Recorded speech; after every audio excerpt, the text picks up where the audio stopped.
Bonjour et bienvenue dans notre programme Glorieuse Destinée. Dieu soit loué pour ce temps mis à part sous son regard. Les moments mis à part permettent au Saint-Esprit de travailler nos cœurs afin de les ensemencer. Il désire que notre cœur soit ouvert, bien disposé.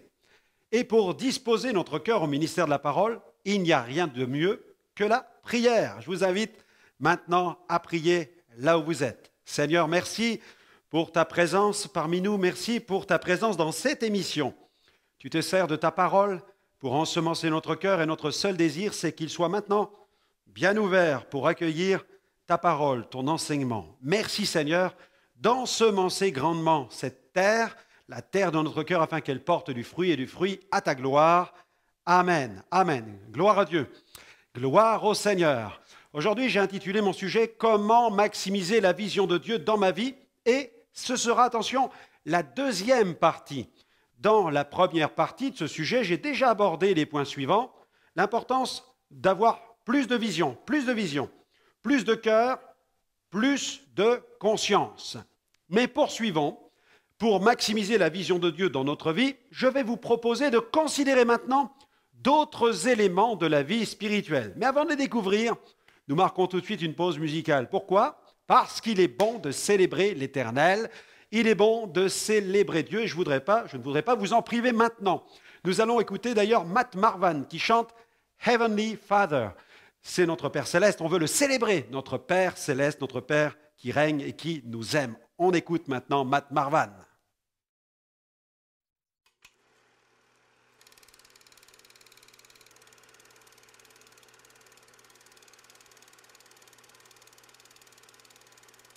Heavenly Father, let your name be praised. You are my everything, my everything. Heavenly Father, no one can love like you do. All that I have comes from you.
Heavenly Father, no one can love like you do. All that I have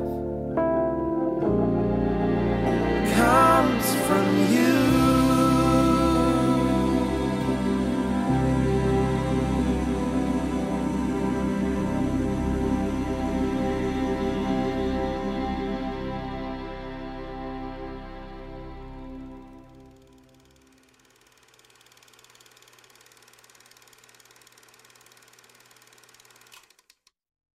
Merci à Matt pour cette invitation à nous confier dans l'amour du Père. Et c'est le Père qui nous a envoyé le Saint-Esprit, le Consolateur. Alléluia. Alors comment maximiser la vision de Dieu dans ma vie? Eh bien, plus de quoi? Eh bien, plus d'Esprit Saint, oui. Paul n'a pas toujours, par exemple, si je prends Paul, il n'a pas toujours été apôtre. Et avant de l'être, il était même persécuteur de l'Église. Il pourchassait les chrétiens pour les battre et les jeter en prison. Mais le Seigneur se révéla à cet homme sur le chemin de Damas. Dieu avait un plan pour sa vie. Le Seigneur était déterminé à faire de lui un instrument de choix qui allait porter l'Évangile parmi les nations. Et c'est sur ce chemin que Saul fit face à une grande lumière et qu'il entendit la voix du Seigneur. Cette manifestation de la gloire de Jésus le terrassa littéralement. Il fut même frappé de cécité. Quand il se releva, il fut conduit jusqu'à Damas où il fut recueilli dans la maison d'un dénommé Judas.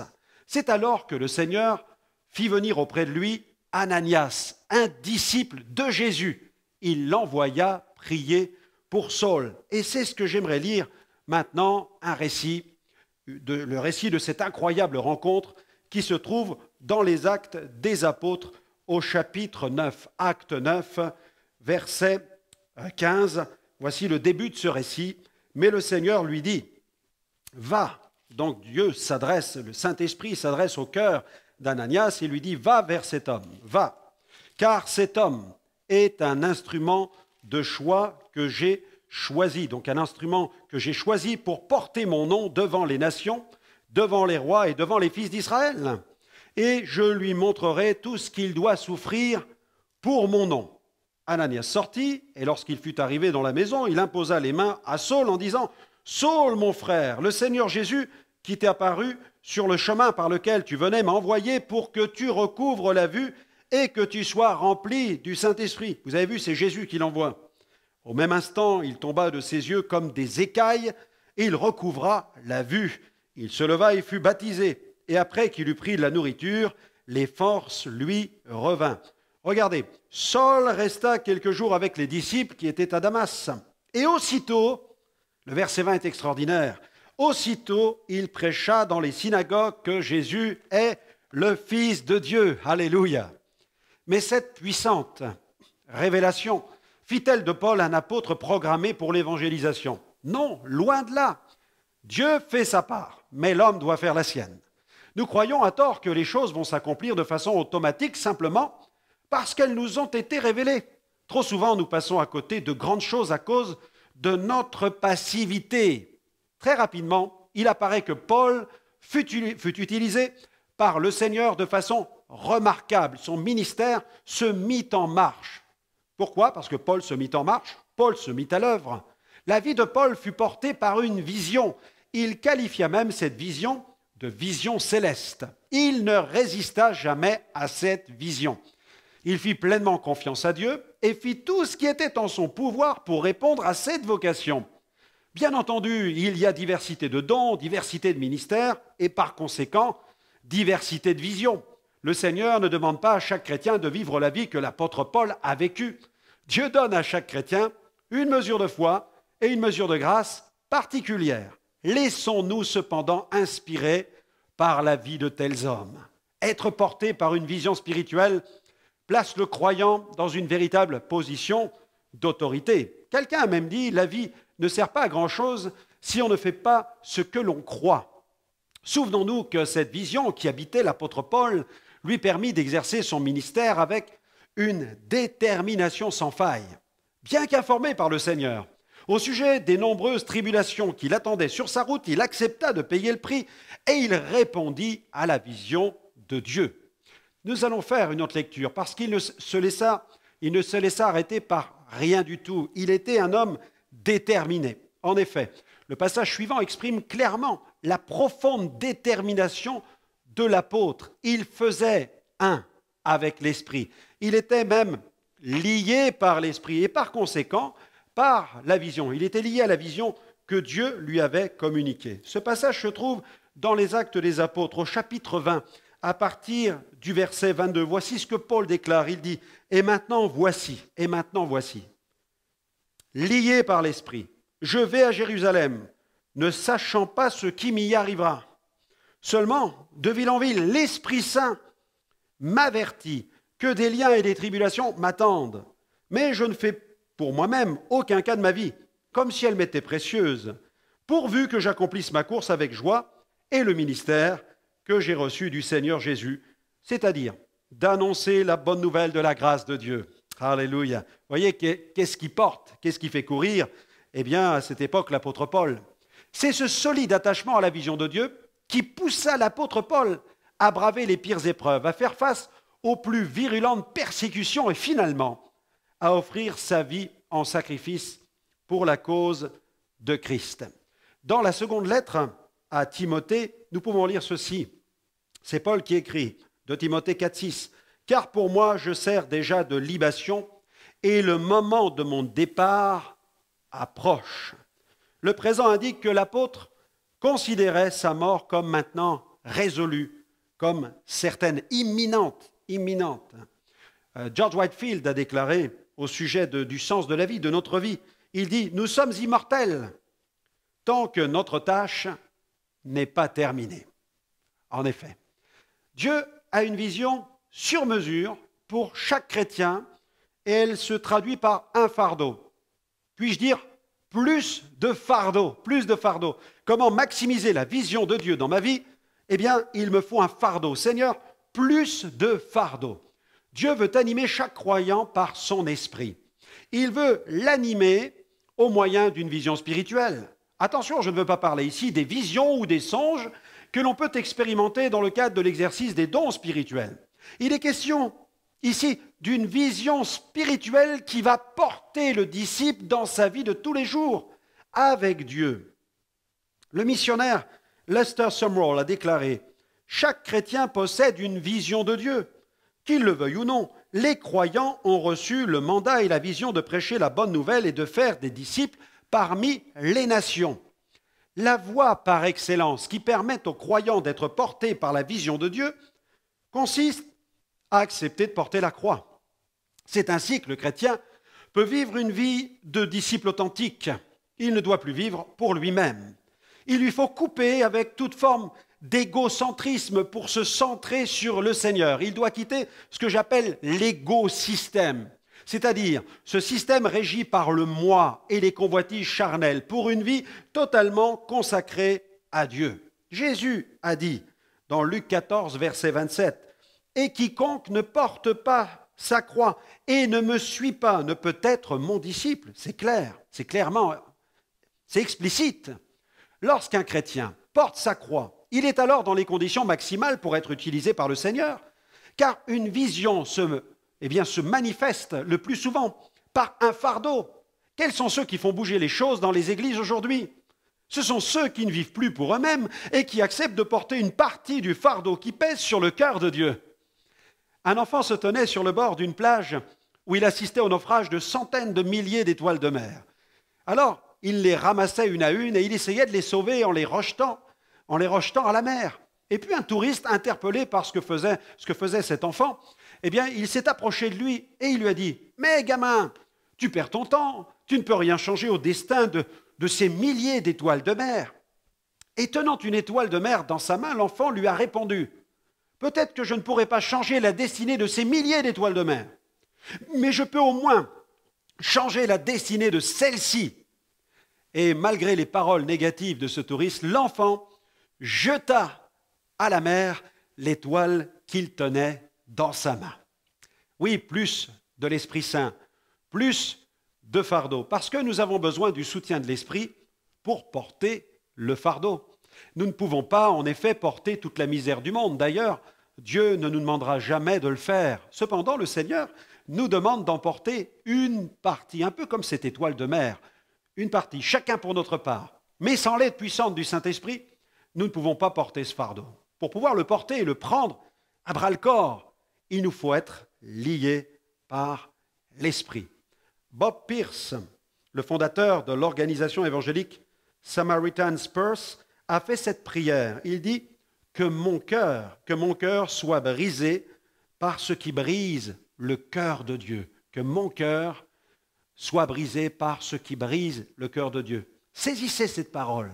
Que mon cœur soit brisé par ce qui brise le cœur de Dieu.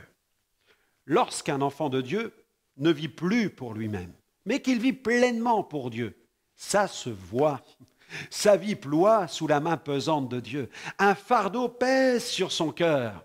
Il est comme habité par la vision de Dieu. Il ne vit plus pour lui-même, mais pour cette vision que le Seigneur a placée dans son cœur. La croix reste debout dans sa vie. Certains sont liés par un fardeau qui pèse en faveur des enfants. Pour d'autres, ce sera les jeunes, les personnes âgées, les malades ou les musulmans. J'ai rencontré un chrétien qui participe à des missions humanitaires dans les pays de l'Est. Le Seigneur lui a donné une vision qui se traduit par un véritable fardeau. L'Esprit Saint a déposé sur son cœur le fardeau de ceux qui sont emprisonnés. Alors, plusieurs fois par an, il se rend en Ukraine, en Tchéquie.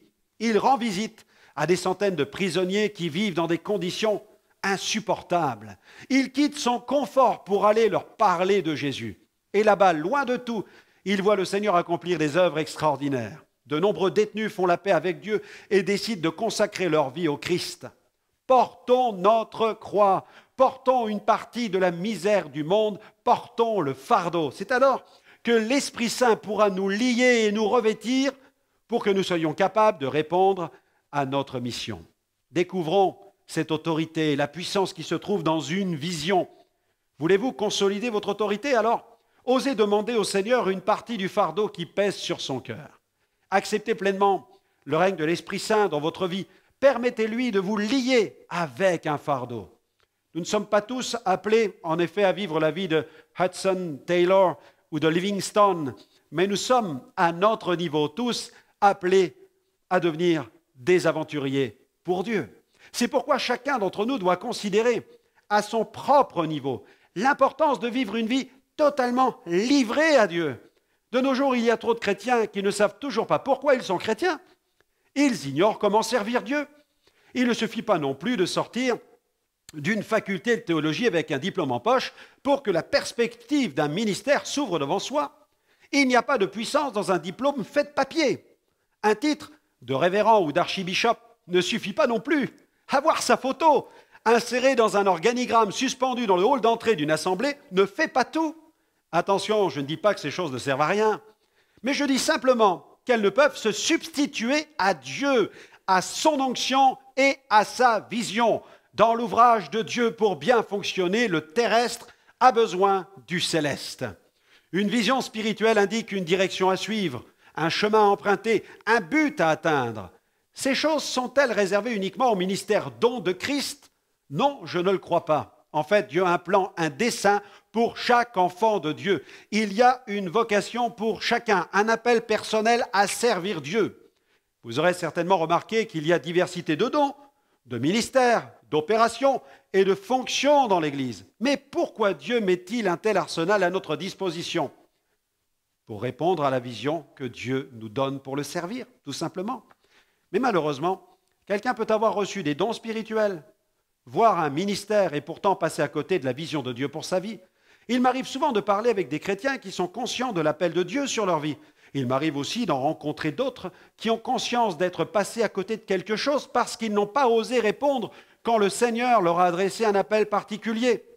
Je peux alors ressentir de l'amertume dans leur cœur, beaucoup de frustration et, chez certains, un sentiment d'échec. Je prie que Dieu élargisse notre horizon. Je prie que Dieu étende nos limites, qu'il élargisse l'espace de notre tente et qu'il nous aide à affermir nos pieux.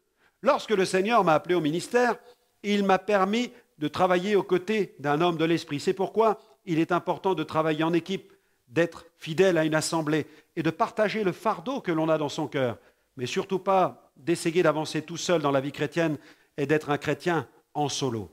Et à cette époque, je ne savais pas que le Seigneur, je ne servais pas le Seigneur à plein temps et je ne savais pas qu'il allait m'appeler à le servir à plein temps. J'avais un travail qui m'occupait principalement le matin. Je devais me lever très tôt pour aller travailler. Mais après le travail, je me rendais chez cet homme de Dieu, mon pasteur, car je voulais passer du temps dans la prière avec lui. Et dès que j'arrivais chez lui, il m'invitait à le suivre pour aller dans son petit bureau. Là, il y avait peu de choses. Une Bible ouverte, voilà, une Bible ouverte, avec à côté quelques plans de prédication. Assis sur une chaise, l'un en face de l'autre, nous passions du temps dans la prière. Ces moments étaient bénis. Et puis, un matin, alors que nous étions en train de prier, il demanda au Seigneur de nous remplir de son Saint-Esprit. Et après quelques minutes de prière, je sentis l'atmosphère spirituelle de ce lieu s'imprégner de la présence tangible de Dieu. Cela devint même comme pesant. La présence de Dieu était telle que je me sentais comme écrasé. Vous avez certainement déjà vécu de tels moments de prière où vous avez l'impression que vous n'êtes plus là, que vous vous tenez devant le trône de Dieu. J'eus soudainement cette vive impression que quelque chose d'inhabituel allait se produire. Dans ce moment de profonde communion avec Dieu, le Seigneur me donna une vision merveilleuse de son œuvre.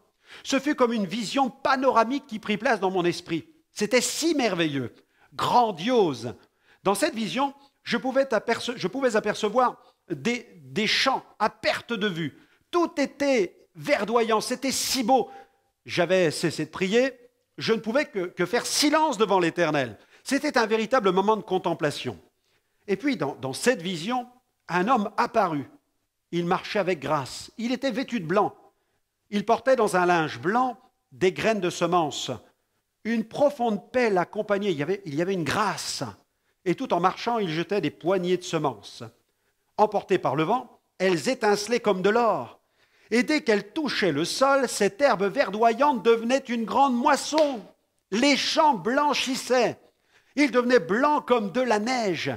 Ces champs étaient si blancs. C'était impressionnant. Je restais muet, comme en extase face à une telle vision. Et soudainement, avant même que je n'eus le temps de lui dire ce que je voyais, mon pasteur me donna avec une précision incroyable les détails de la vision que j'avais devant les yeux. Pouvez-vous imaginer cela? Il me dit, voilà ce que tu vois. Et il se mit à me décrire ce que je voyais. À la fin de cette description, il ajouta, le Seigneur t'appelle à un ministère d'évangéliste, tu verras des multitudes se tourner vers Jésus. Et je l'ai vu de mes yeux. Cette interprétation vint confirmer le fardeau qui pesait sur mon cœur depuis le jour où Christ s'était révélé à moi. La joie qui remplit mon cœur à ce moment-là fut indescriptible. Quelqu'un pensera peut-être, j'aimerais tellement moi aussi que le Seigneur me parle de cette manière. Mais le Seigneur sait parfaitement ce qui est bon pour chacun et il sait aussi comment il doit se révéler à chacun. Dieu parle, nous dit la Bible, tantôt d'une manière et tantôt d'une autre. Il arrive que Dieu se révèle de façon surnaturelle à certains moments de notre vie chrétienne. Il en fut ainsi pour David lorsqu'il eut à affronter les Philistins. David, chef des armées, devait faire de bons choix stratégiques. Il devait savoir choisir le bon moment pour attaquer son ennemi. Il dut apprendre à écouter le conseil de Dieu. L'Éternel lui indiqua quel serait même le signe donnant l'ordre d'attaquer. Dans 2 Samuel, chapitre 5, verset 24, « Quand tu entendras un bruit de pas dans les cimes du mûrier, alors hâte-toi, car c'est l'Éternel qui marche devant toi pour battre l'armée des Philistins. » Voilà le signe. Dieu lui a donné un signe. Au cours de cette guerre, David fit l'expérience de la conduite surnaturelle de Dieu. Il comprit qu'il lui faudrait disposer quotidiennement son oreille à l'écoute de Dieu. Chaque jour, au grand air, il médita, pria et écouta, cherchant à épier le moindre bruit de pas divin dans la cime des mûriers. Le prophète Élie, quant à lui, exerça un ministère de puissance. Il fut habitué aux puissantes démonstrations de l'Esprit. Cependant, l'Éternel veilla à ce qu'il ne perde jamais de vue la nécessité d'une communion intime avec Dieu, car on peut avoir expérimenté des choses puissantes de la part de Dieu. Et pourtant, ne plus avoir cette communion intime avec Dieu que l'on avait auparavant. Il y a une lecture que j'aimerais faire dans 1 Roi, chapitre 19, verset 11. Voici une expérience qu'il a faite où Dieu lui dit « Sors et tiens-toi dans la montagne devant l'Éternel. » Et voici l'Éternel passa. Et devant l'Éternel, il y eut un vent fort et violent qui déchirait les montagnes et brisait les rochers. L'Éternel n'était pas dans le vent, Et après le vent, ce fut un tremblement de terre. L'Éternel n'était pas dans le tremblement de terre. Et après le tremblement de terre, un feu. L'Éternel n'était pas dans le feu. Et après le feu, écoutez cela, un murmure doux et léger. Quand Élie l'entendit, il s'enveloppa le visage de son manteau, il sortit et se tint à l'entrée de la caverne. Et voici une voix lui fit entendre ces paroles. « Que fais-tu ici, Élie ? Que fais-tu ici, Élie ?»